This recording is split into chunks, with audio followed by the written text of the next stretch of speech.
शुभेच्छा तुम्हाला.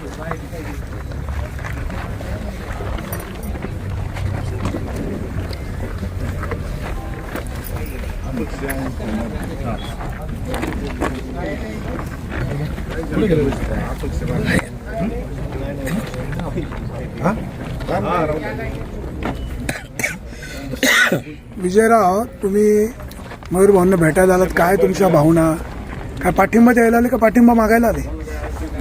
वाणी साहेब, राजकारण दिशेने जाईल, मैत्री अभेद्य राहिली पाहिजे. मी एकमेव असा माणूस पाहिला, असा युवक सहकारी पाहिला की ज्या माणसानं राजकारणामध्ये एखाद्या माणसाला निरपेक्षपणे साथ दिली. किती वर्ष दिली? 20 वर्ष दिली. आणि काय अपेक्षा ठेवली नाही, फक्त मित्रमंडळी म्हणताय म्हणून संधी द्या. या महाराजांना कधी असं नाही म्हटलं की मला संधी पाहिजे आणि मीच पाहिजे. पण आज जी कार्यकर्ते रडले त्यांनी माझं मन भारून आलं की एक आयुष्यात काय कमावलं असेल या मित्रांना, हे कमावलंय. आणि ह्या कमाईचं मोल एका राजकारणात एका निवडणुकीने होऊ शकत नाही.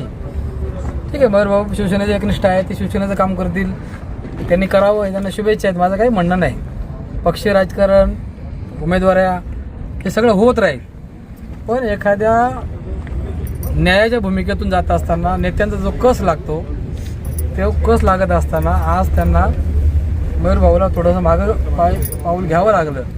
आणि हे दुःख जेवढं या कार्यकर्त्यांना झालं तेवढं मला झालं. कारण लोकशाहीचा हा उत्सव सगळ्यांना आनंदाने साजरा केला पाहिजे. मीच विजय झालो पाहिजे, मीच पदावर बसलो पाहिजे, माझाच काय तो अधिकार आहे, तुम्ही राहू शकत नाही, अशी भूमिका लोकशाहीत कोणाला घेता येत नाही. म्हणून मयूर भाऊनं आज एक उमदं नेतृत्व आहे.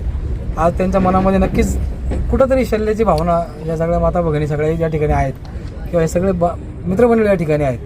आयुष्यामध्ये या भावानं कमवलं, त्याला सलाम करायला मी या ठिकाणी आलो.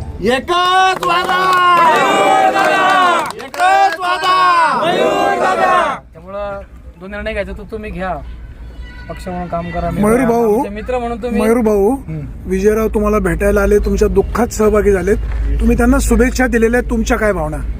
दुःख नाहीये काही.